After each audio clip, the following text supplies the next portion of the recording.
Nosotros a trabajar es el tercer dogma de la Virgen María. Como sabemos, ¿verdad? Ya hemos estudiado ese tercer dogma, es el dogma de la Inmaculada Concepción de María. Y vamos a dejar para la próxima clase, que es nuestra última clase de Mariología, vamos a dejar el último de los dogmas que es el dogma de la Asunción. ¿Ok? Muy bien. Vamos entonces a trabajar el dogma de la Inmaculada Concepción de María, que como ustedes saben, es un dogma bastante moderno en el sentido de que muchos, pero muchos antiguos santos no conocían la Inmaculada Concepción de María y por lo tanto no la llamaban como Inmaculada, sino que la llamaban de otra manera, Virgen María, Madre de Dios, porque eran los dogmas aceptados. Sin embargo, desde que Pío IX declaró la Inmaculada Concepción de María, a pesar de que antes ya se conocía, pero fue ya oficial como dogma.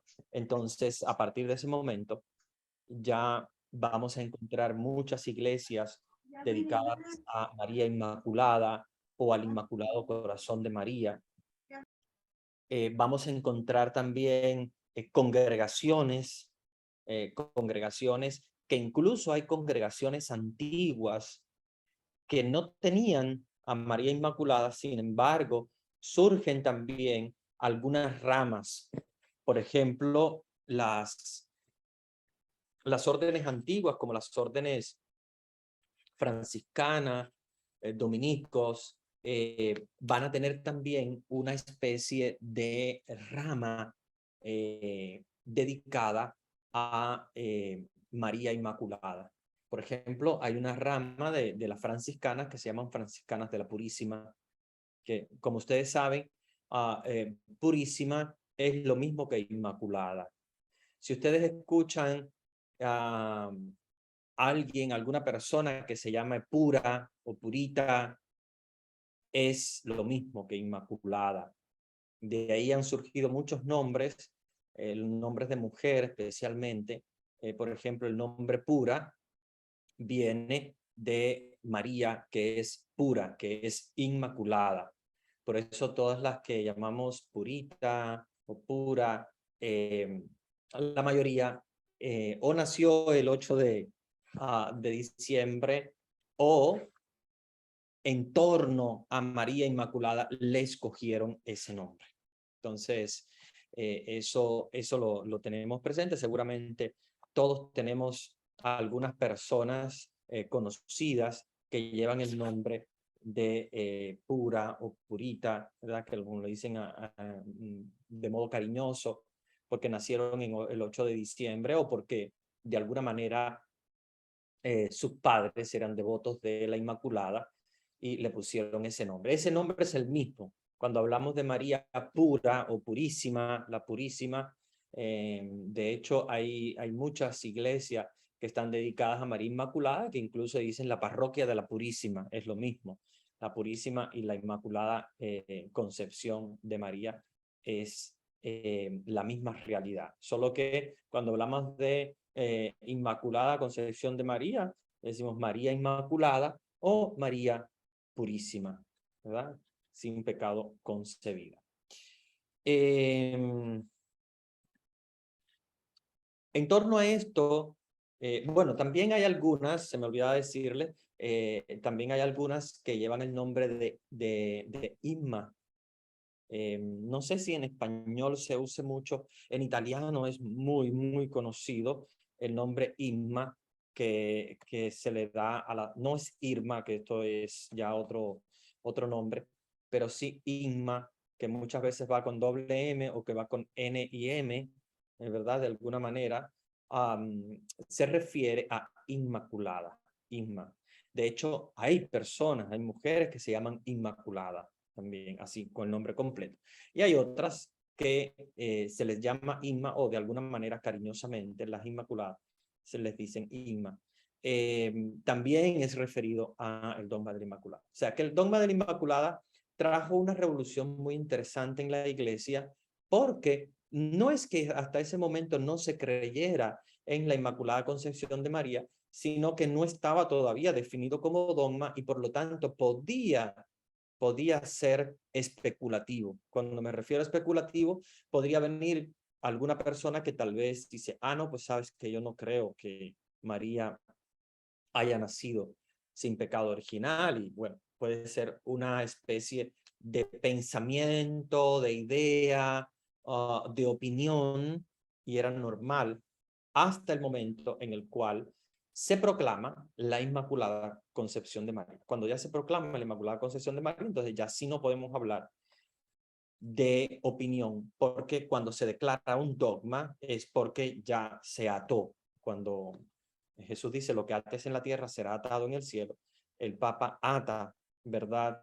Las verdades de fe a través de los dogmas, ¿verdad? Es atado ya en la tierra, por lo tanto también es atado en el cielo. Y todo esto es gracias a la reflexión profunda que se hizo en torno a la Inmaculada. Yo voy a querer, obviamente, que ustedes participen. No quiero que estar hablando como un papagayo, ¿verdad? Acá, sino que también ustedes participen. Yo sé que muchos de ustedes tienen conocimientos muy buenos, muy vastos, y por eso les invito a participar en esta charla sobre el dogma de María Inmaculada. Yo voy a comenzar hablando un poquito de la historia, la bula pontificia, y después quiero también que ustedes participen, ¿verdad? De alguna manera, con comentarios, con ideas, con testimonios, con preguntas, o bueno, como ustedes quieran participar, para que no sea simplemente un monólogo, sino que sea una clase interactiva. Bueno, como ustedes saben, la Inmaculada Concepción de María fue declarada por el Papa Pío IX. Cuando hablo de Pío IX, recuérdense que es el nombre que se le da a Pío IX, ¿verdad? En realidad es el noveno de los píos. Sabes que cuando se le da un nombre, o sea, el Papa él elige un nombre después de ese papa con ese nombre. Si alguien más se llama de la misma manera, pues ya recibe el nombre de segundo. Por ejemplo, Francisco, no le decimos Francisco I todavía, porque no hay un Francisco II como papa. Existe San Francisco como santo. Hay varios San Francisco, no solamente San Francisco de Asís, San Francisco Javier, San Francisco de Sales, pero no hay ninguno que haya sido papa. O sea, Papa Francisco, este es el único. Por lo tanto, si es único, no se le puede llamar todavía primero. Cuando haya un segundo, ¿verdad? Que salga un segundo que diga, o si yo me quiero llamar Francisco, entonces ya sí automáticamente a nuestro Papa Francisco de ahora le llamaríamos Francisco I, y al otro le llamaríamos Francisco II. Entonces, de papas píos han habido hasta ahora 12 en toda la historia de la iglesia, hasta Pío XII, que fue el papa de la Segunda Guerra Mundial, que ustedes conocen bastante bien. Bueno, digo yo, conocen bien, o al menos han escuchado de él. Los más ancianos.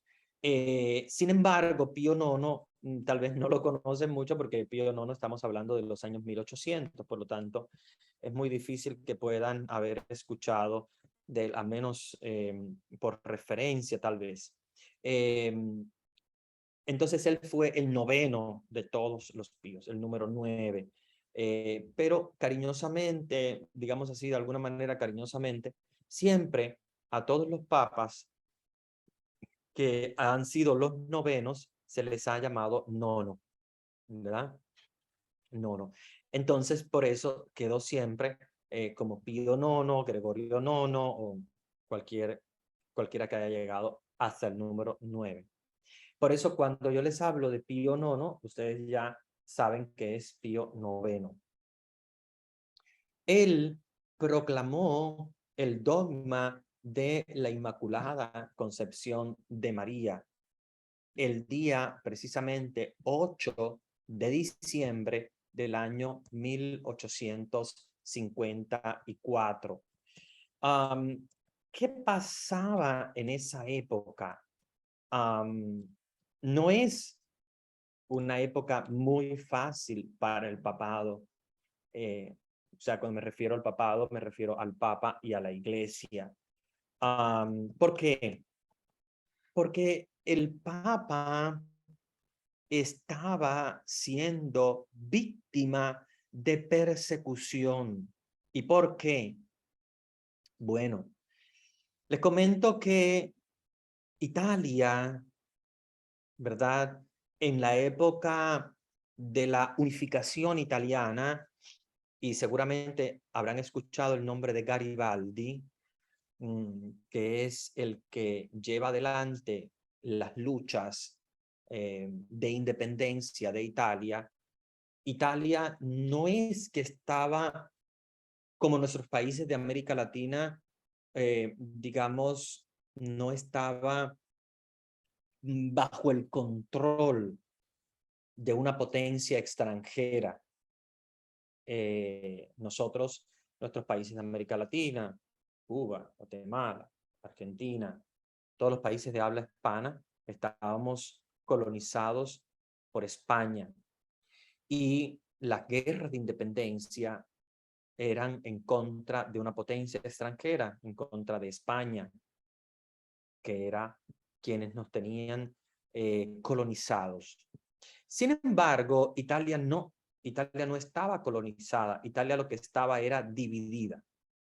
Estaba dividida en un reino, el reino de Venecia, que era un reinado bastante fuerte, muy poderoso, el reinado de Venecia, que incluso hasta los días de hoy, si ustedes hablan con algún habitante en Venecia, pues les dirá, nosotros somos el reinado de Venecia. Dentro de Italia ellos se consideran como una región autónoma, como si fueran un estado independiente, sobre todo los más ancianos. Ellos tenían un reinado independiente, Nápoles tenía un reinado independiente, las islas también estaban de la misma manera, y cada una de las regiones tenía o un rey o alguien poderoso que estaba al mando de esa tierra, digamos, de esa región. ¿Qué pasaba con Roma? Roma y sus alrededores, porque no era solamente la ciudad de Roma, sino que los alrededores de Roma, y me refiero a alrededores bastante amplio, bastante grande, porque el Lacio, digamos que es como una provincia, pero una provincia grande. Es una provincia grande. Probablemente casi que el territorio sería casi como uno de los países así pequeñitos de América Central. O sea, que es una porción de tierra bastante grande el Lacio, que llegaba hacia abajo, confinaba con el reinado de Nápoles, o sea, de la región napolitana, y hacia arriba, bastante amplio, antes de llegar a Florencia, ¿verdad? Esa región, que era la región del Papa, el Papa era considerado, digamos así, como un rey para esa región. Punto negativo, el Papa nunca debió ser un rey temporal, en el sentido un rey terrenal, un rey de la tierra. Ese es el punto negativo. Y por eso es que se enfrenta Garibaldi también al Papa. En esa época, Pío IX. Por otra parte, el lado positivo de esto es que el Papa, al hacerse cargo de estas tierras, ayudó a que la tierra tuviese un líder. Es como una alcaldía que no tiene alcalde y que de cualquier manera pues le piden al sacerdote que sea el líder de esa alcaldía, de ese municipio, porque no hay alcalde o lo que sea. No es lo ideal, no debió haberlo hecho el Papa, obviamente después de los años los mismos papas han reconocido que el poder terrenal no es algo que le corresponde al Papa. Sin embargo, por otra parte, reconocemos que en ese momento se necesitaba que el Papa fuese el, digamos de alguna manera, el, eh, el líder. No lo llamemos rey, el Papa no era considerado rey, pero sí tendríamos que decir que líder de esa región de Italia que se llamaba el Lacio. ¿Qué pasa con Garibaldi?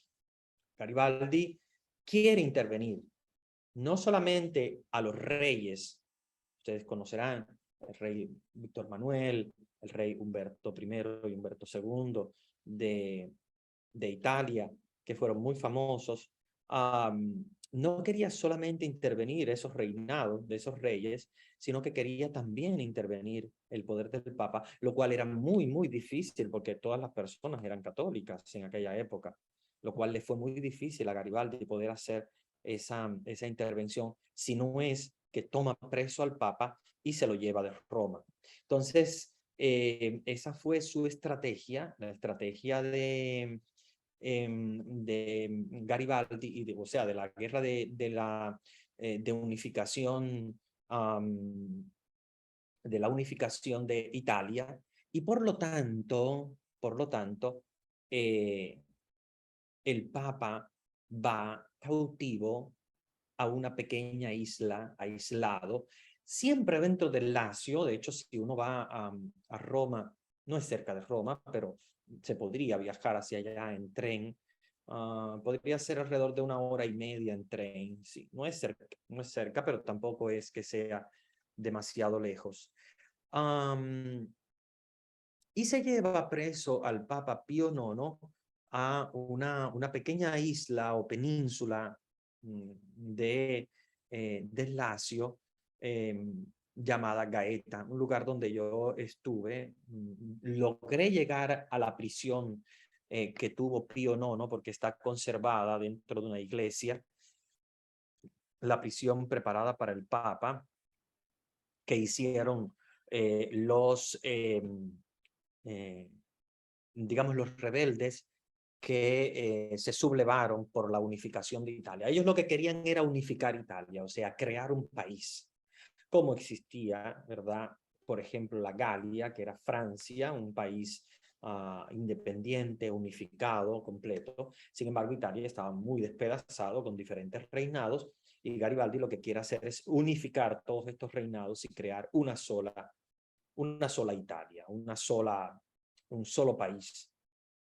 Y sucede precisamente en este año de 1854, cuando el Papa Pío IX decidió en ese lugar, en ese momento, pensar en María Inmaculada. Ahora, ustedes se preguntarán, pero ¿por qué el Papa, estando preso, quiso pensar en un dogma?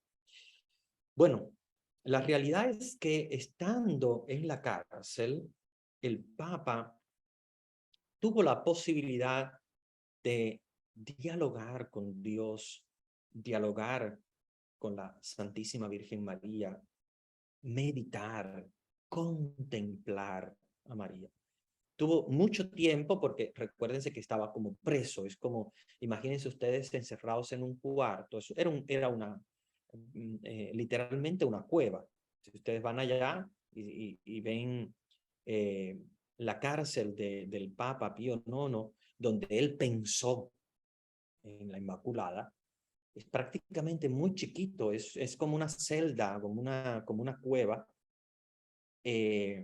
Y por lo tanto, el Papa tuvo la posibilidad de pensar, de meditar, de reflexionar, de dialogar sobre todo con Dios y con la Santísima Virgen María. Y el mismo Papa Pío IX decide finalmente dar el paso para exaltar el dogma de la Inmaculada Concepción de María. Era una circunstancia difícil para la Iglesia, era una circunstancia bastante compleja. De hecho, el Papa Pío IX le dice a uno de los cardenales que estaba junto con él, le dice, el cardenal se llamaba Lambruschini, un cardenal italiano, le dice, no encuentro solución humana a esta situación, ¿verdad? La situación por la que estaban pasando. Y el mismo cardenal le dijo, vamos a buscar una solución divina. Y le dice, santidad, defina el dogma de la Inmaculada Concepción. María nos va a ayudar. María va a poner su mano. María, que ustedes saben, había sido auxiliadora en el momento en el cual Pío VII sale de prisión. Estaba mucho más lejos, estaba en Francia, con Napoleón, y María Auxiliadora, con el nombre de Auxiliadora, salva al Papa y entra el 24 de mayo en Roma, y él proclama el 24 de mayo el Día de María Auxiliadora, porque lo había auxiliado. Y de ahí en adelante declaró no un dogma, porque sabemos que Auxiliadora no es un dogma, sino que es un título de la Virgen María que llegó incluso, o está dentro de las letanías lauretanas. Pero en este caso, el cardenal le dice al Papa, santidad, defina el dogma de la Inmaculada Concepción.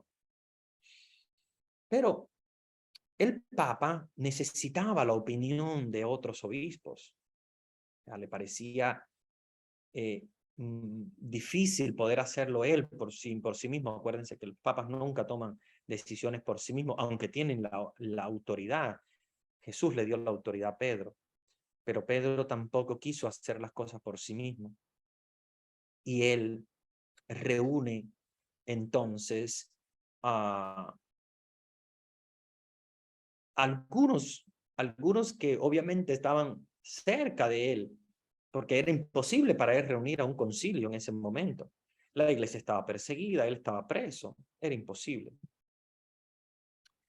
Pero Dios ayudó al Papa y le dio una solución bastante sencilla. San Leonardo de Porto Mauricio había escrito una carta al Papa Benedicto XIV, insinuándole que podía conocerse la opinión del episcopado, o sea, de los obispos, consultar a los obispos por correspondencia epistolar, o sea, escribiendo una carta. La carta de San Leonardo fue descubierta en esa misma circunstancia en que Pío IX trataba de solucionar el problema. ¿Cómo voy a consultar con los obispos y poder definir esta ayuda divina que ellos estaban pidiendo en esa circunstancia?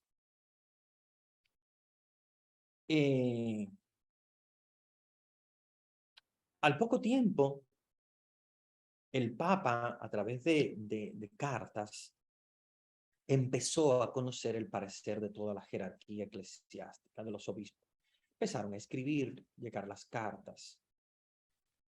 De hecho, de aquí, de Hispanoamérica, estamos hablando de bien lejos. Recuérdense que no existían aviones, ¿verdad? Ni existía el correo electrónico. Sin embargo, un obispo de Hispanoamérica incluso le dijo, los americanos, con la fe católica, hemos recibido la creencia en la preservación de María. Preservación de María. Quiere decir María preservada del pecado original. O sea, le está diciendo inmaculada, en otras palabras. Dice, es para nosotros una hermosa alabanza y un celo también para nuestra patria. El día 8 de diciembre del año 1854,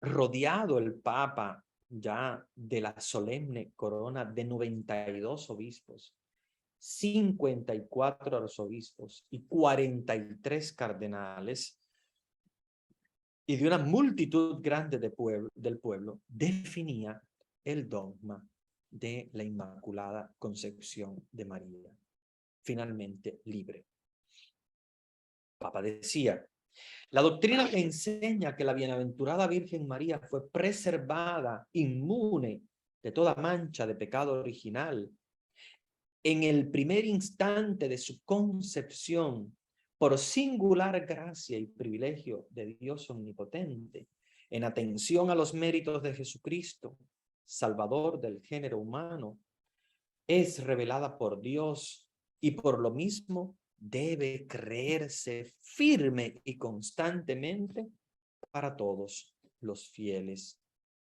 Esas fueron las palabras del Papa. Y de ahí en adelante se definió el dogma de la Inmaculada Concepción de María. Y ustedes preguntarán, padre, ¿y entonces qué pasó con el Papa? ¿Qué pasó con la unificación italiana? El Papa llegó a un acuerdo con los que luchaban por la unificación italiana. De hecho, hay un momento en el cual los mismos rebeldes, en un momento en el cual el Papa estaba haciendo una procesión por alrededor del río Tíber, ¿verdad?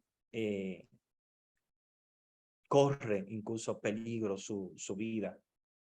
Sin embargo, el diálogo y el Papa haber aceptado lo que son los tratados lateranenses, que se llaman así, de esa manera se llaman tratados lateranenses, que es una firma que hizo el Papa en aquella época con los unificadores italianos, que permanece todavía hasta la actualidad. De hecho, la Iglesia en Italia tiene un concordato con o sea, la Iglesia universal con el Estado italiano, de respetar el país del Vaticano. Entonces, el Papa aceptó, ¿verdad?, que no va a ser el rey terrenal de una tierra amplia, digamos, de un reinado amplio como era el Lacio, que era bastante amplio, como les digo, se podía viajar en tren de un lugar a otro y pasar 1 hora, 2 horas de tren, porque el territorio era bastante amplio, el Lacio. Sin embargo, el Papa acepta un pedacito pequeño, medido exactamente en 44 hectáreas, que básicamente es muy poco, apenas lo que cabe en 44 hectáreas es la Basílica de San Pedro, con la plaza de San Pedro delante, y una serie de edificios detrás de la basílica. Si ustedes van al Vaticano, se darán cuenta que ustedes pueden recorrer todo lo que es el muro que rodea la ciudad del Vaticano. Es un muro que rodea para decir esto es ciudad del Vaticano, y de ahí en fuera es Estado italiano. Ese muro, que es un muro sumamente alto, si ustedes van a Italia lo verán, hermoso, grande, que por una parte comienza con la puerta de Santa Ana, que es la puerta mirando la Basílica de San Pedro, la puerta que se entra al Vaticano a mano derecha, desde la puerta de Santa Ana, donde se entra al Observatorio Romano, a la Farmacia Vaticana y una serie de edificios pequeñitos que hay allá adentro. Rodea todo esto los museos vaticanos que quedan precisamente detrás, que no es tampoco muy grande, y después regresando por la otra ala a cubrir lo que es la otra entrada, la entrada izquierda, que es prácticamente lo que Juan Pablo II, donde construyó el edificio de Santa Marta, que es donde ahora vive el Papa Francisco, que no es el lugar donde han vivido los papas, como ustedes saben. Papa Francisco se quedó allí, que es el edificio donde venían los cardenales de visita, y que fue lo que construyó Juan Pablo II para los cardenales que venían de visita, y él pues quiso quedarse ahí, nunca llegar al aposento del Papa, que es a mano derecha. Él se quedó a mano izquierda mirando de frente la Basílica de San Pedro, y ahí, si ustedes recorren todo eso, esas 44 hectáreas, pues pueden recorrerla, no sé, una hora. Es un paseo, es como dar un paseo de una hora alrededor de toda la Ciudad Vaticana, para que ustedes tengan la idea, caminando, digo, una hora caminando. Vean qué pequeñito es bien pequeño, sumamente pequeño. Lo más grande es la Basílica Vaticana y lo que es la plaza de San Pedro. Pero ya lo demás son edificios pequeños que hay adentro, es muy pequeño, muy pequeño. Entonces el Papa Pío IX decidió quedarse solamente con esas 44 hectáreas y que reconociera también el Estado italiano que cada una de las iglesias, de las basílicas que había alrededor de toda Italia, pues pertenecían obviamente a la iglesia, y que les dieran siempre pues la libertad del culto, etcétera, porque acuérdense que muchos de ellos eran no creyentes. Sin embargo, con la firma de los pactos se decidió que sí, y el gobierno italiano de esa época, ¿verdad?, que se estaba apenas creando, firma con el Papa estos tratados, como se llamaron los tratados lateranenses, y se le dio entonces al Papa ese lugar. El Papa entonces adquiere la libertad y proclama el dogma de María Inmaculada para dar gracias a la Virgen María, que le había dado la oportunidad, ¿verdad?, de resolver un problema que hasta ese momento era terrible. Prácticamente tenía la iglesia, tenía a todos los rebeldes de la reunificación italiana en contra de la iglesia, pero no solamente en Roma, sino también en toda Italia, en contra de la iglesia. De hecho, si ustedes estudian los santos de esa época, uno de ellos es San Juan Bosco, tienen que enfrentarse mucho contra el poder político porque no querían reconocer ni siquiera a las congregaciones. De hecho, San Juan Bosco, para crear su congregación, el mismo Papa le dijo: mira, no le llames congregación porque los de la reunificación no quieren hablar de iglesia, de nada que tenga que ver con órdenes, ni nada que tenga que ver con congregaciones. Llámale sociedad, como si fuera una sociedad de amigos. Y por eso es que él llamó a su congregación Sociedad de San Francisco de Sales, a los salesianos, Sociedad de San Francisco de Sales. No parecía una congregación ni una orden religiosa, y por eso el Papa la aprobó y fue aprobada también a nivel de sociedad. Pero fue una lucha muy grande contra los de la reunificación italiana, que estaban luchando en contra de la iglesia. María Inmaculada entonces, como les comento, a través de la bula pontificia del Papa Pío IX, llamada Ineffabilis Deus, declara la Beatísima Virgen María como preservada, inmune de toda mancha de la culpa original, en el primer instante de su concepción, por la singular gracia y privilegio de Dios omnipotente. Vean, no es un mérito de María, obviamente, es la acción de la singular gracia y el privilegio de Dios omnipotente. En atención a los méritos de Jesús, Salvador del género humano, y está revelada por Dios y debe ser constantemente creída por todos los fieles. De hecho, En muchos países, no sé si en los países de ustedes, pero investiguen, muchas conferencias episcopales, ah, sé que por ejemplo en Cuba está, igual también en Italia, en los países donde yo he estado, la mayoría de ellos, tienen el Día de la Inmaculada Concepción como un día de precepto. Como también estaba el Corpus Christi, solo que ahora el Corpus Christi pasó del jueves al domingo, y por lo tanto ya no es precepto, porque los domingos ya de por sí es precepto, por lo tanto no aporta nada el que el Corpus Christi sea precepto, y por eso dejó de ser, porque ya de por sí al ser domingo, pues domingo es un día de precepto como tal. Pero la Inmaculada Concepción de María, al ser 8 de diciembre, no siempre coincide domingo. Si no coincide domingo, hay que participar en la misa de modo obligatorio. Lo que les estoy diciendo no quiere decir que aplique para todos los países. Ustedes tienen que averiguar en sus países, eso se puede buscar incluso en internet, en la página de la Conferencia Episcopal, cuáles son los días de precepto en Guatemala, en México, en Argentina, en Colombia, en los Estados Unidos.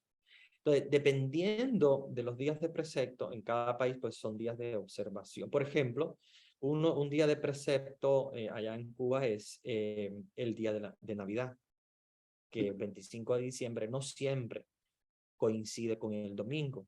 Cuando cae un día entre semana, es un día de precepto. Por lo tanto, es de obligación participar en la misa. Alguien me decía, padre, pero ¿y si coincide que es un lunes? Ah, pues hay que ir el domingo a la misa y luego el lunes también, porque son dos misas diferentes. El domingo es siempre de precepto, hay que participar. Y si el lunes es un día de precepto, que como les digo, puede ser de Navidad, puede ser de Inmaculada Concepción de María. Antes era el Corpus Christi, que ustedes saben que eran los jueves, perdón, los jueves, era un jueves dedicado al Corpus Christi, es una fiesta que cambia dependiendo de la Semana Santa.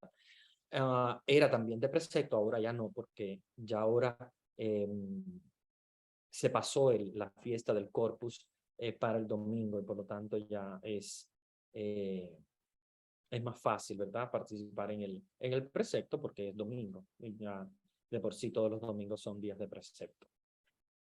Pero hay que investigar cuáles son los días. Yo me estoy adelantando un poco porque la clase que vamos a tener después, en el próximo semestre, va a ser liturgia y se lo estoy adelantando. Pero bueno, ya después Vanesita les va a comentar sobre todo eso. En liturgia vamos a hablar de todo esto. Vamos a hablar de cuáles son los días de precepto, por qué hay que participar en la misa el día de precepto, la importancia de participar de precepto, y qué pasa si no voy al día de precepto, sino que voy al domingo, pues es como si faltáramos un domingo a misa. Entonces, los días de precepto es importante conocerlos. Generalmente los párrocos lo anuncian. Si, por ejemplo, hay un día de precepto en la semana, los domingos, en los avisos parroquiales, generalmente los párrocos siempre dicen, bueno, el martes es día de precepto acá, ¿verdad? Acuérdense que los días de precepto cambian de país en país, no siempre son los mismos. Hay algunos países que el día de precepto es la fiesta de la patrona o del patrono. Bueno, depende de la conferencia episcopal, depende de cada país, esto no depende del Papa, eso depende de cada país que establece cuáles son los días de precepto. No son muchos, generalmente son 3 o 4 durante el año, son poquitos, pero hay que tenerlos en cuenta. Como les decía, yo recuerdo siempre, incluso de adolescente, tener de precepto la Inmaculada Concepción de María, el día de Navidad, el Corpus Christi, y alguna que otra fiesta, que mal no recuerdo. Bueno, en México muy probablemente sea la Guadalupe, pero lo que les estoy diciendo simplemente es idea, no estoy hablando en concreto porque hay que buscar, eso hay que buscarlo, cada país tiene que buscar, ¿verdad? En cada país cuáles son los días de precepto en ese país, para entonces tener una información que sea válida y que sea importante para ustedes poder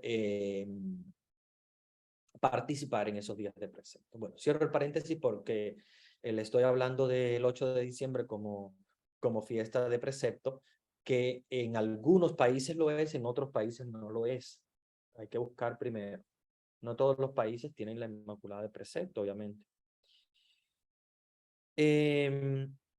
¿Cuál es el fundamento bíblico de la Inmaculada? Como sabemos, la Biblia no menciona explícitamente el dogma de la Inmaculada. No hay una parte en la Biblia donde dice María es inmaculada, ¿verdad? La Iglesia asume, ¿verdad?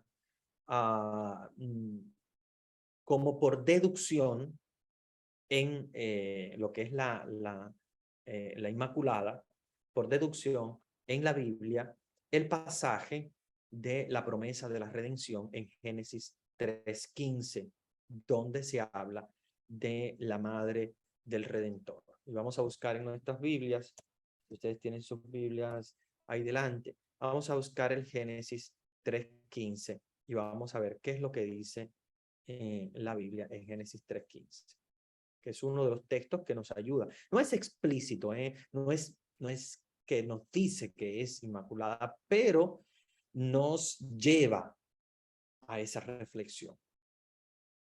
Dice Dios, pondré enemistad entre ti y la mujer, le está hablando a la serpiente, entre tu linaje y su linaje. Él te pisoteará la cabeza mientras acechas su calcañar. A la mujer le dijo, tantas haré tus fatigas cuando sean tus embarazos, con dolor parirás los hijos. Hacia tu marido irá tu apetencia y él te dominará. Y al hombre le dijo, por haber escuchado la voz de tu mujer y comido del árbol del que yo te había prohibido comer, maldito sea el suelo por tu casa, con fatiga sacarás de él el alimento todos los días de tu vida. Espinas y abrojos te producirá y comerás la hierba del campo. Con el sudor de tu rostro te alimentarás. Pues de él fuiste tomado, porque eres polvo y al polvo regresarás. El hombre llamó a su mujer Eva, por ser ella la madre de todos los vivientes. Yahvé Dios hizo para el hombre y su mujer túnicas de piel y los vistió. Y dijo Yahvé Dios, he aquí que el hombre ha venido a ser como uno de nosotros en cuanto a conocer el bien y el mal. Ahora pues, cuidado, no alargue su mano y tome también del árbol de la vida, comiendo de él, viva para siempre. Y le echó Yahvé Dios del jardín del Edén para que labrase el suelo de donde había sido tomado. Y habiendo expulsado al hombre, puso delante del jardín del Edén querubines y la llama de espada vibrante para guardar el camino del árbol de la vida. Vean cómo Dios hace una promesa. Le hace una promesa a aquellos que habían pecado.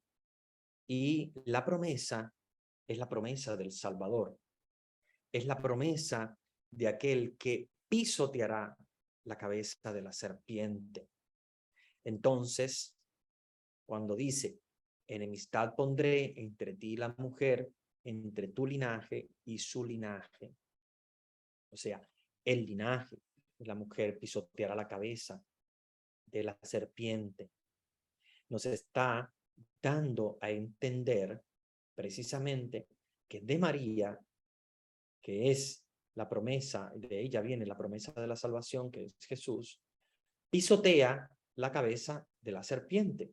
Por lo tanto, ¿qué hace? Acabar con el pecado. Entonces, es ahí donde la Iglesia ha reflexionado que podría venir también parte de la reflexión sobre la Inmaculada Concepción de María. Pero no solo eso, no solo eso. También nosotros sabemos que en Lucas 1:28, el ángel Gabriel, que fue enviado por Dios, le dice a la Santísima Virgen María, alégrate, llena de gracia, el Señor está contigo. La palabra llena de gracia, que es lo que yo les llamaba quejaritomene, significa repleta de gracia, un estado sobrenatural, algo increíble, algo que va mucho más allá de lo humano.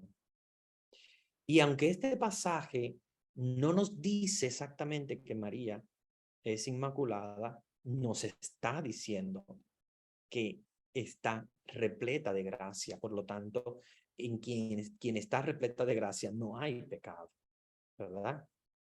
Si a alguien le estás diciendo llena de gracia, no podemos estar diciendo tienes pecado, porque si no, lo contrario sería que el ángel nos está mintiendo. Entonces, no hay pecado absolutamente. Los padres de la iglesia también hablan de María como la segunda Eva, como aquella mujer santa que nos traería al Salvador. Hablemos de Justino, de Ireneo, de Tertuliano, de Cirilo de Jerusalén y de otros más que se refieren a la Virgen María como la absolutamente pura. Y estamos hablando de los primeros años de la iglesia. Incluso San Agustín, también, que es un poco posterior, la llama absolutamente pura. Incluso algunos la llaman toda santa, o sea, totalmente santa. María, como sabemos, es libre de pecado por los méritos de Cristo. Por Cristo, Dios la preserva del pecado. Por los méritos de Cristo, Dios la elige, Dios la preserva, Dios la prepara. Y aunque ella no tenía pecado, ¿verdad? Necesitaba de una salvación, a pesar de no tener pecado, pero la salvación viene de Cristo. Ella recibe de un modo singular y por adelantado todos los méritos de Cristo. ¿Quién lo hace? El poder y la omnipotencia de Dios. María es madre de Dios, María es el lugar que Dios tenía que preparar para nacer. No podría nacer en un vientre que no fuese puro. Y tendría que ser completamente una falta desde el punto de vista teológico. Decir que María fue pura hasta el momento que dio a luz a Jesús y que después ya no. No, María tendría que mantenerse de esa manera, porque si no, no se cumpliría la palabra de Dios a través del ángel cuando le dice llena de gracia. Si una es llena de gracia, la gracia luego no la pierde. ¿Por qué? Porque la misma gracia santificante con la cual ella nace es la que la acompaña durante toda su vida. María no puede cometer un pecado. No es porque estuviese imposibilitada de cometer el pecado, sino porque la gracia que hay dentro de ella no la dejaría cometer un pecado. Porque la gracia que ella recibió desde el momento de su concepción, la preservan completamente del pecado. Por eso es que María es inmune a la concupiscencia, que son los deseos irregulares, apetito desenfrenado, que dirigido hacia el mal, al pecado. María también fue preservada de todo pecado personal, no solo el pecado original, sino cualquier tipo de pecado en su vida.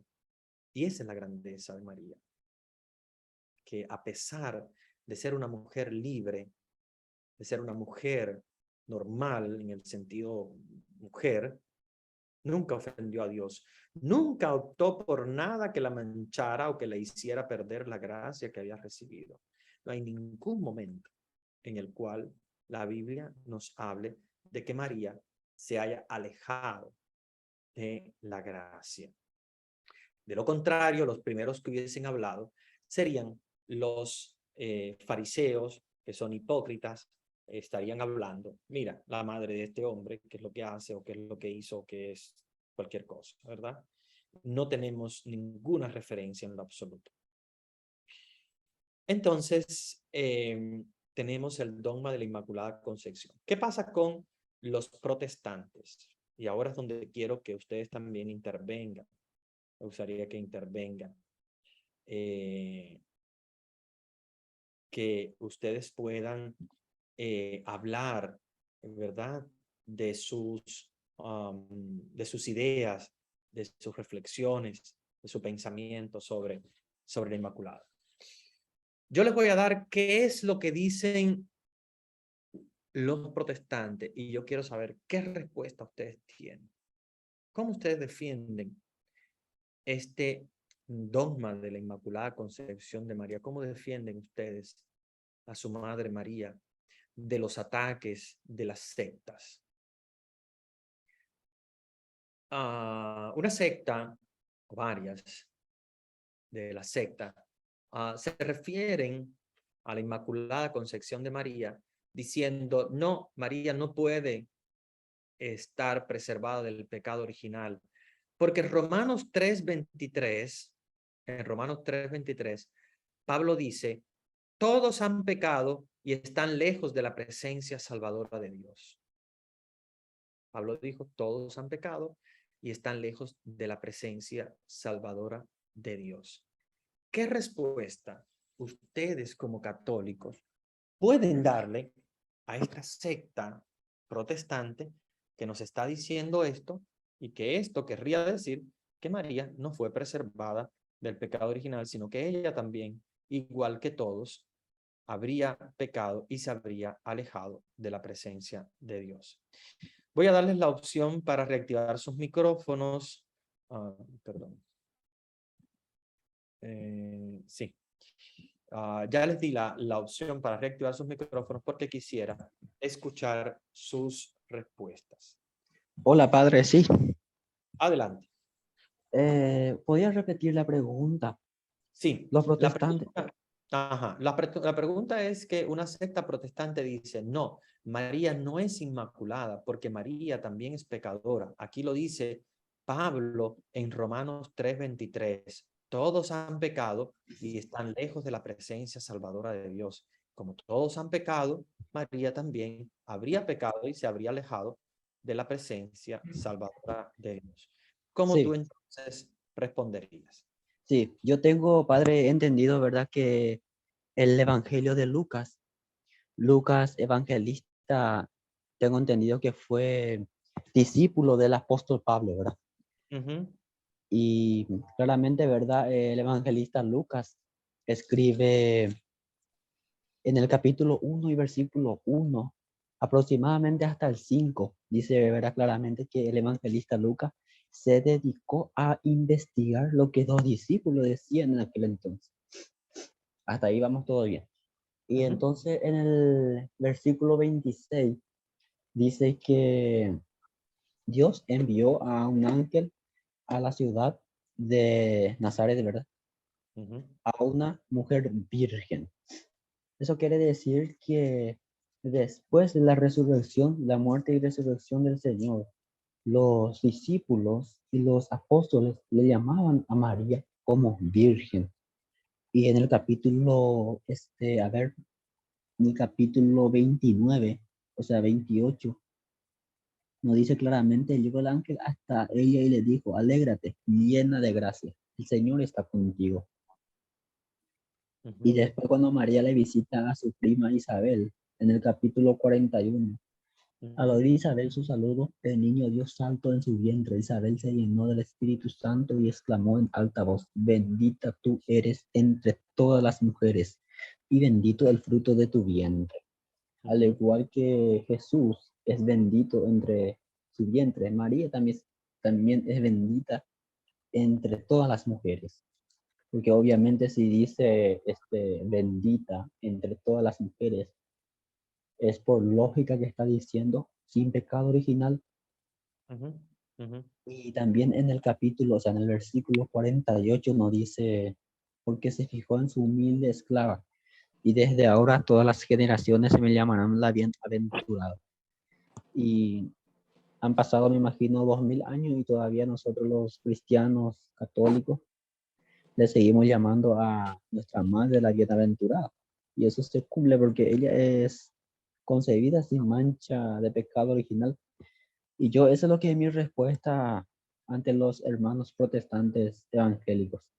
Ujú, ujú. Muy bien. ¿Alguien más?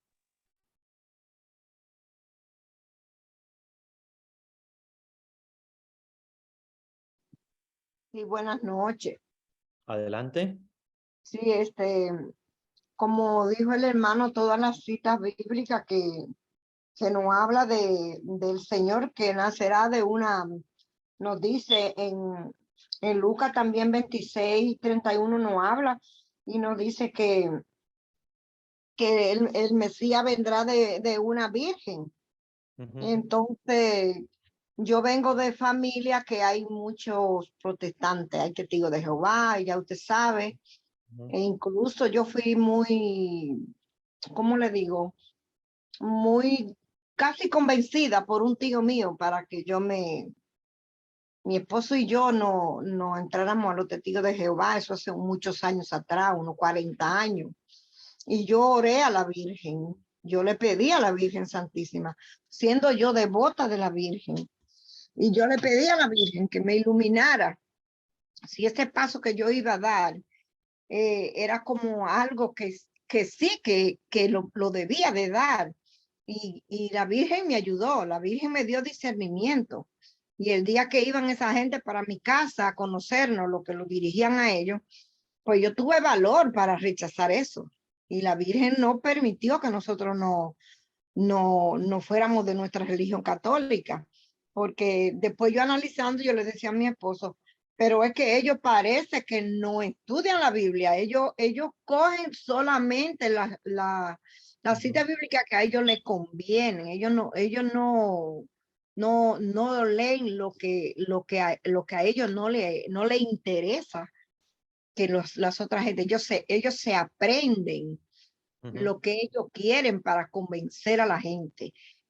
Porque esta cita bíblica que hablan de la Virgen y que vendrá el Señor de una mujer que será virgen, eso ellos no lo mencionan. Y si uno coge la Biblia de ellos y la de nosotros y la compara, dice exactamente lo mismo. Pero ellos eso no lo tocan, ellos brincan toda esa cita bíblica, porque para ellos están en su religión verdadera, que fue la que el Señor fundó. Para ellos todo es con Dios, directamente a Dios. No, la madre no cuenta para nada. ujú, ujú. Muy bien, muy bien. ¿Alguien más? Buenas noches, padre. Yo he Noche. tenido varias experiencias con testigos de Jehová, con evangélicos. Casualmente, la hija de mi último paciente, ella es evangélica Ujú, y yo siempre tenía problemas con ella porque su padre era católico. Pues yo tenía que llevarlo a la iglesia católica. ujú, Entonces, tiempo atrás, yo me encontré con una señora. No, que María tenía más hijos y yo ese día estaba rápido ahí para el trabajo y ella me para hablarme de eso. Y yo le dije a la señora, mire, mi creencia, María es virgen, María Inmaculada, sin pecado original, no tuvo más hijos porque ustedes confunden ciertas versículos de la Biblia a su conveniencia, pero le voy a dar una oportunidad. Mañana, a esta misma hora, usted me va a traer la prueba de que María tuvo más hijos. Yo le esperé y esa señora nunca vino, ni nunca la he vuelto a ver, ujú, porque en verdad ella no tenía prueba. Cuando uno está con la cabeza fijo en su creencia, en lo que dice la Biblia, nadie puede venir a hablar de otra cosa que no sea la verdad. La creencia de uno, la fe que uno tiene por la Virgen María. Yo soy católica no porque nací en una familia católica. Yo soy católica de corazón, porque esa es mi fe. Y nadie me va a venir a lavar el cerebro a yo cambiar de religión. Yo nací católica, voy a morir católica, porque es mi creencia y mi fe, y me voy así hasta que me muera. Ujú.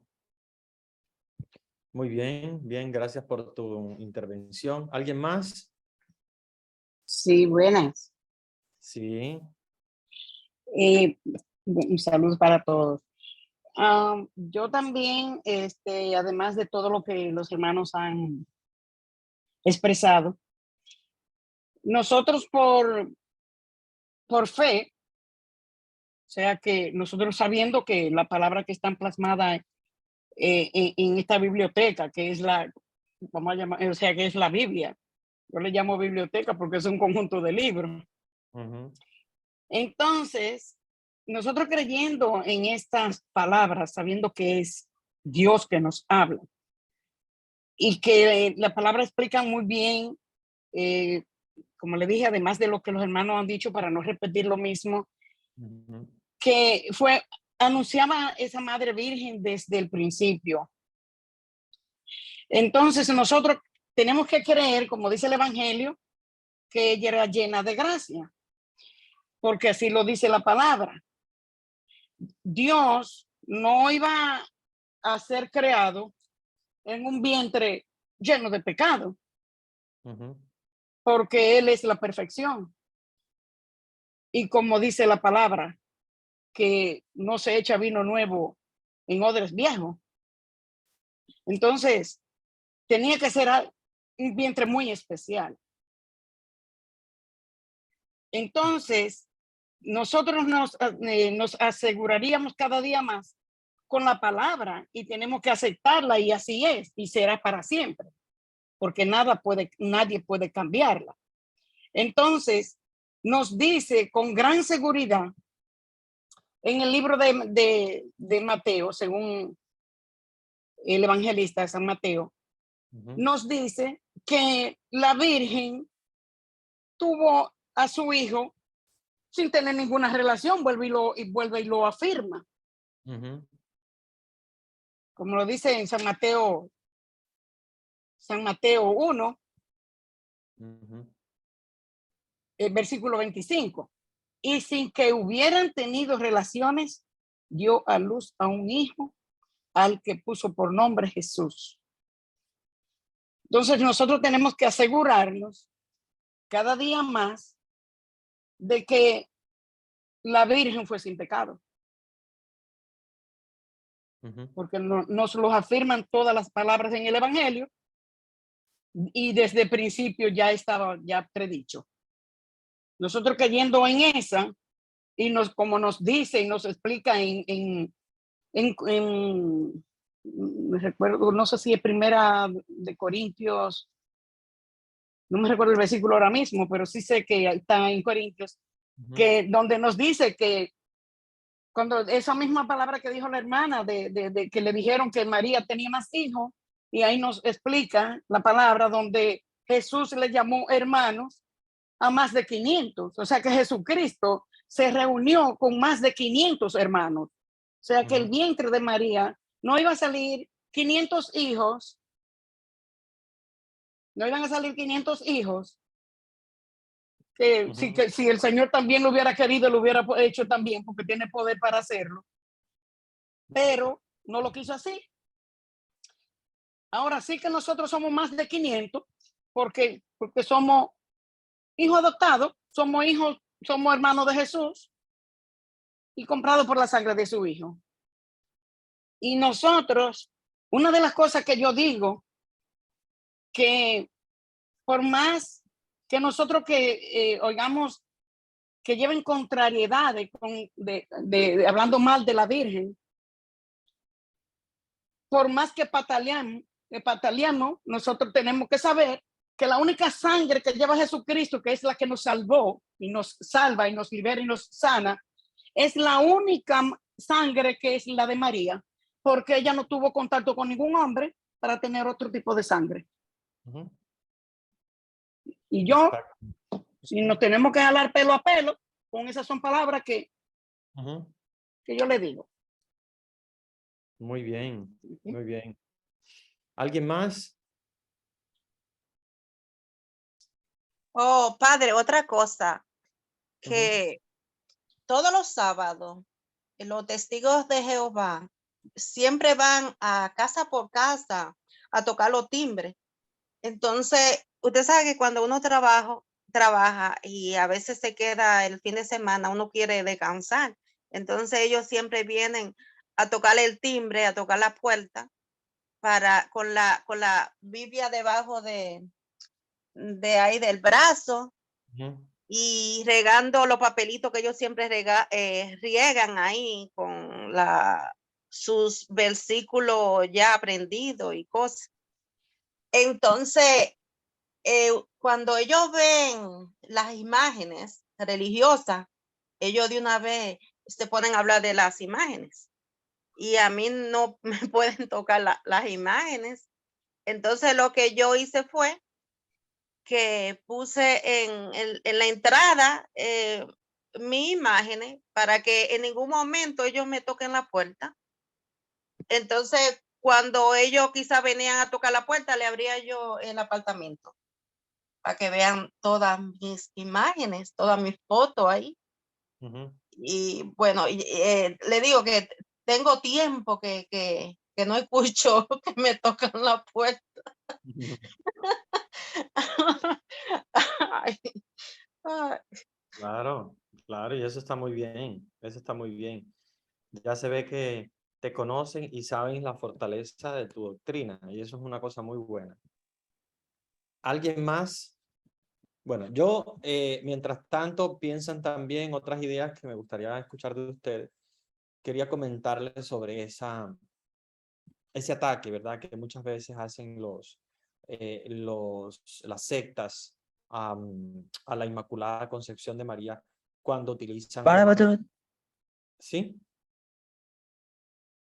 Bueno, con Romanos 3:23, donde dice todos han pecado y están lejos de la presencia salvadora de Dios.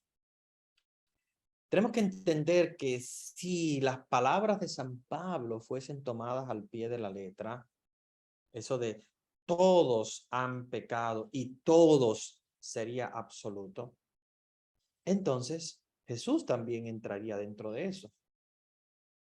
Entonces estaríamos delante de un error teológico. Entonces, como no todos han pecado en ese sentido, cuando San Pablo dice todos, se refiere obviamente a aquellos que no han sido preservados del pecado original, o sea, que no han sufrido lo que se llama la concupiscencia, o sea, el hombre o la mujer normal. Entonces estamos ante una realidad que no podemos tomar al pie de la letra, todos, ese todos. El todos de San Pablo se refiere a los hombres o las mujeres normales, digamos, que no han sido preservados del pecado original, porque Jesús no podría estar dentro de eso, ¿verdad? Entonces, si nosotros tomamos al pie de la letra de que todos han pecado y están lejos de la presencia de Dios, entonces diríamos, bueno, pero San Pablo está hablando también de Jesús y no es cierto. San Pablo no tiene en cuenta a Jesús como no tiene tampoco en cuenta a la Virgen María, porque San Pablo sabe, y si no lo sabía en ese momento, San Pablo conoce que María, al ser preservada del pecado original, María no pasa por el proceso que se llama la concupiscencia, que sí la tiene San Pablo. La concupiscencia es cuando San Pablo dice, yo no quisiera pecar y sin embargo cometo pecado. Yo quisiera hacer el bien y no logro hacer el bien. Esa lucha que tiene San Pablo interna se llama concupiscencia. Esa no la tiene María porque María, al no nacer con el pecado original, al ser llena de gracia, no tiene, si está llena de gracia, no tiene en sí lo que se llama la concupiscencia, que es el producto del pecado original. O sea, el pecado original produce la concupiscencia y la concupiscencia produce el pecado, ¿verdad? Los demás pecados. Entonces, una forma de decirles a las sectas, estás equivocado, no todos.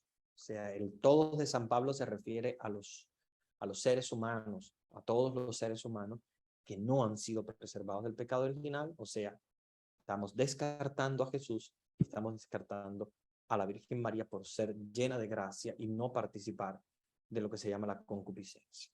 ¿Okay? Esto es muy importante que lo tengamos en cuenta para que no nos dejemos engañar. Algunos hermanos separados también nos dicen algo que a mí me gustaría dialogar con ustedes en estos momentos que nos quedan. Busquemos Lucas 1:28, porque me gustaría leerlo con ustedes, que esto es otro de los aspectos que ellos utilizan en contra de la Inmaculada. Y esto yo lo estoy preparando para que ustedes sean fuertes en la fe y puedan también afrontar lo que ellos dicen. Entonces, Lucas 1:28. Lucas 1:28 y después también el 47. Pero vamos primero a 1:28. En 1:28, Lucas nos dice, y entrando le dijo, alégrate, llena de gracia, el Señor está contigo, ¿verdad? Y en el versículo 47, 47, María dice, y mi espíritu se alegra en Dios mi Salvador, ¿verdad? Y mi espíritu se alegra en Dios mi Salvador. Según los hermanos separados, María se reconocería pecadora porque necesita ser rescatada por la gracia de Dios, ¿verdad? Cuando ella dice que su espíritu se alegra en Dios, su Salvador, y que en este caso ella estaría, digamos, de alguna manera necesitando, ¿verdad? De una gracia especial de Dios. María no se declara pecadora, ¿verdad? Como los protestantes quieren llamarla. Ella, de hecho, en algunas Biblias protestantes, no aparece la palabra mi espíritu se alegra en Dios mi Salvador, ¿verdad? Sino que habla más explícito como necesitada de una salvación, ¿verdad? En otras palabras, lo que quiere decir los protestantes es, si María habla de que mi espíritu se alegra en Dios mi Salvador, entonces quiere decir que María es pecadora y que necesita salvación, que Dios es su Salvador. Entonces, ahí es otro golpe, digamos, de los protestantes hacia la Inmaculada. Entonces, ¿qué ustedes dirían a los protestantes cuando dicen, oh, María dice que se alegra en Dios su Salvador, por lo tanto ella necesita de salvación, por lo tanto ella es pecadora? ¿Qué dirían ustedes?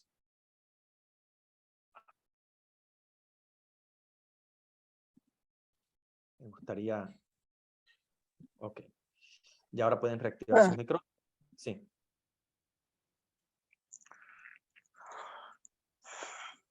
Nosotros le tendríamos que decir, Padrecito, que la Santísima Virgen es inmaculada desde antes de su nacimiento.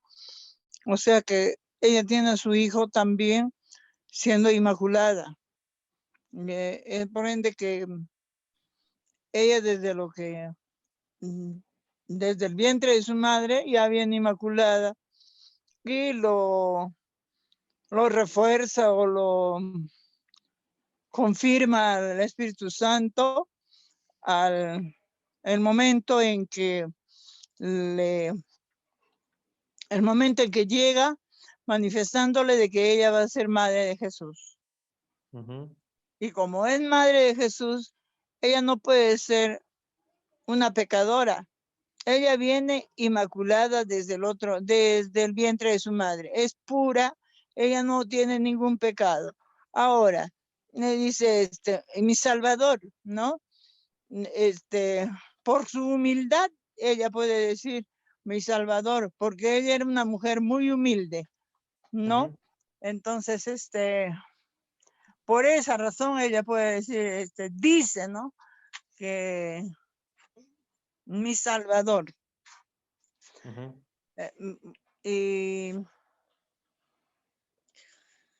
Y bueno, los protestantes, ellos no utilizan la Biblia católica ni la verdadera Biblia, la palabra de Dios. Ellos utilizan la Reina Valera, la que tiene 7 libros, no tiene 7 libros, me parece, pero ellos utilizan eso. Los deuterocanónicos. Ahora, yo quisiera escuchar otras ideas también, porque ya nos está quedando poquito tiempo. Vamos a escuchar al menos un par de hermanos más, porque ya nos queda poquito tiempo, así que traten de ser lo más resumidos posible, para que entonces podamos aclarar esta. A ver, ¿qué ustedes dirían a un protestante que les dice, María dijo, Dios mi Salvador, por lo tanto, ella está declarándose pecadora que necesita salvación de parte de Dios?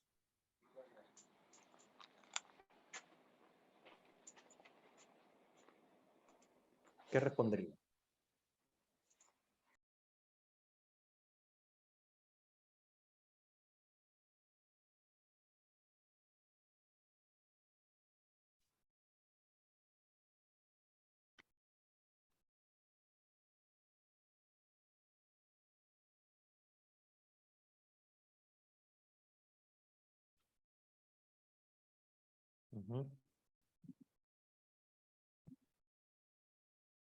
A ver. ¿Alguien más? Oh, Dice ahora ya. encendí encendí mi micrófono que no podía. Bueno, yo no sé, pero si estaré equivocada, pero dice, porque ha mirado la bajeza también en otra Biblia. Es como decir, no bajeza de pecado, sino bajeza cuando uno quiere que Dios crezca, que se note la grandeza de Dios, el acontecimiento que va a suceder. No es como para darle reconocimiento a ella, sino que ese acontecimiento sea el que se note, el que el mundo reconozca. Como uno dice, me disminuyo yo para que Cristo crezca en mí. Eso yo pienso que fue lo que María quiso que se notara, no a ella, sino el acontecimiento que iba a suceder, de que el Señor naciera por vía de ella. Y una pregunta que quizá me aclarara, yo tengo una duda, no es duda, no sé cómo expresarlo, pero cuando uno dice que María fue virgen y que el Señor nació de una mujer virgen porque no iba a nacer de una mujer pecadora, porque no era virgen, entonces quiere decir que nosotros trayendo eso ahora, estos tiempos, si uno se casa bien por la iglesia y todo, uno pierde su virginidad, entonces uno es pecador. Claro. Uno pasa a ser pecador, entonces. No sé qué usted me diría. Tú dices cuando se casa por la iglesia. Si uno se casa legalmente por la iglesia, ya uno se casa, pues uno pierde su virginidad. Ya entonces uno sería pecador. No. Porque yo no creo que ese es el pecado que se refiera, porque María, el Señor, Dios la escogió, la predestinó, como dice la Biblia, que nacerá el Salvador de una mujer virgen. No quiere decir que es porque ella no era pecadora, sino porque el Señor tenía que nacer de una virgen que no fuera tocada por nadie, sino solo para la obra de Dios. No pienso que porque María fue pura y limpia, fue humilde, por eso Dios se fijó en ella por su humildad, pero pienso que directamente fue librada del pecado desde el pecado de Adán y Eva, no por la virginidad. Ujú. Pienso yo, no sé. Exacto, exacto, es así. Padre, ¿yo puedo decir algo? Sí, vamos a Viste escuchar la que, última sí, opinión. Ujú. viste que si leemos, ¿verdad? Salmo 51:7, y vos seguro que conoces, Padre, lo que dice en Salmo 51:7. Nos Ujú. dice así, Salmo 51:7. Tú ves que malo soy de nacimiento, pecador desde el seno de mi madre. Ujú. Pecador desde el seno de mi madre. Entonces, si María hubiese tenido pecado, ¿verdad? Original, vamos a decirle, ese pecado le iba a transmitir a Jesús. Y Jesús no podía tener pecado porque Él es Dios. Y yo tengo entendido, ¿verdad, Padre, que ese pecado original solamente se borra con el bautismo? Ujú, ujú. Sí. Exactamente, Y tú ves que malo soy de nacimiento, pecador del seno de mi madre. Dice, entonces María no pudo tener pecado. Y la pregunta también es, ¿por qué Jesús se bautizó si él no tenía pecado? claro. Y sí, Sí, Para enseñarnos a nosotros. sí. Bueno, vamos a detenerlo aquí porque ya nos queda poco tiempo. Yo voy a responder las preguntas. Mira, la primera es que Jesús se deja bautizar por Juan, a pesar de que él obviamente no necesita el bautismo, es simplemente para dar un ejemplo, ¿verdad? Y para manifestarse la Santísima Trinidad. De hecho, se manifiesta el Padre y el Espíritu Santo con la voz desde el cielo. Entonces, Jesús no necesita el bautismo, pero él lo hace para dar un ejemplo. Igual también la transfiguración. Jesús no necesita transfigurarse, Jesús es totalmente santo. ¿Por qué Jesús se transfigura en la montaña? Para dar también un ejemplo. Es que está con los discípulos. Si está con los discípulos, Jesús tiene que enseñarles. Y para enseñarles, él toma eh, la iniciativa, es el primero. Y a pesar de que no lo necesita en lo absoluto, eso no necesita nada desde el punto de vista humano, pero él lo hace porque es un modo de enseñarles, de dar el ejemplo, ser el primero y que los demás entiendan que el bautismo es necesario. Entonces, ¿cómo él puede ayudar a los demás a entender eso? Pues siendo él el primero, a pesar de que él no lo necesita, dice, ok, yo no lo necesito, pero soy el primero. Es como, por ejemplo, un profesor de educación física no necesita entrenarse. ¿Por qué? Porque ya le hizo una carrera, ya él sabe, conoce los movimientos y todo. Pero para enseñar a sus alumnos, él hace los ejercicios. Él hace los ejercicios, para enseñarle a ellos, es el primero en ejecutar un ejercicio de deporte o lo que sea. Entonces tú dices, bueno, pero si él no lo necesita, ¿por qué lo hace? No lo necesita porque obviamente lo hace porque va a enseñar. Y a la hora de enseñar, pues se necesita también pasar por eso, a pesar de que no lo necesite, porque ya pasó por todo eso, ya lo aprendió, ya sabe todo, no necesita pasar por esos ejercicios, ¿verdad? Entonces es importante que entendamos que Jesús pasa por ese proceso, por la necesidad de enseñar, ¿verdad? Ese es el punto clave. Bueno, pero volviendo atrás a la pregunta que yo les hacía sobre María, de que nos habla en Lucas, María dice, Dios mi Salvador, ¿verdad? Como si ella necesitara de la salvación. Sí, le tenemos que decir a los protestantes, Dios es su Salvador, Dios la salva porque Dios la preserva del pecado original. O sea, Dios la salvó en el sentido de que Dios la preservó antes de nacer del pecado original. Y Dios es su Salvador, obviamente. Dios ya antes de ella nacer la había salvado, la había predestinado. Por eso es que ella puede decir en Dios mi Salvador. ¿Por qué? Porque Dios la salvó, Dios la preparó. No, Salvador no significa que te borró el pecado. Salvador también es quien antes, ¿verdad? del pecado te preserva. Entonces, Dios para María es un salvador porque obviamente la salvó del dominio del pecado. La gracia de Dios, la llena de gracia, es totalmente llena de gracia, no por ella. Porque imagínate que María no diga Dios mi salvador. No, Dios no es mi salvador. Dios es un cualquiera. Yo tengo los méritos de que no necesito salvación. Sería absurdo que ella dijera eso, ¿verdad? Entonces María tiene que decir que Dios es su salvador porque Dios la preservó del pecado, no porque borró su pecado, porque no existía el pecado en María, porque Dios ya la había preparado anteriormente. Y la frase llena de gracia es el signo que nos dice que María no necesitó absolutamente ser borrada de ningún pecado. Entonces, a los evangélicos, a los protestantes que nos vienen con esto, decirles, sí, María necesita salvación porque María lo necesitó antes de concebirla en el vientre de su madre.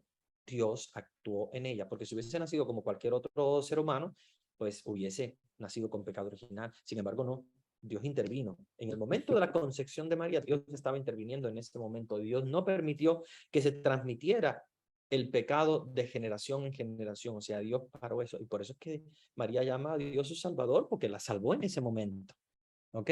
Entonces, es importante que nosotros no nos dejemos tergiversar por los protestantes, que se aprenden un versículo y dicen, mira, aquí María está diciendo que Dios es su salvador, Dios la salvó del pecado, por lo tanto ella también pecó. Entonces, no se puede interpretar de esa manera. Hay que interpretarla que Dios la salvó del pecado original, preservándola de la transmisión del pecado original de generación en generación, porque es normal que se transmita de generación en generación, pero Dios no permite esto. Por eso es que el ángel la puede llamar llena de gracia, porque si no, ¿de qué viene que el ángel le diga llena de gracia a ella? ¿De dónde sacó la gracia? Ni que María fuese ella una perfectísima santa por su cuenta. No, él la llama llena de gracia porque ya Dios había hecho el trabajo. El trabajo lo había hecho Dios antes. Y Dios es el Salvador de María porque Dios la preserva del pecado.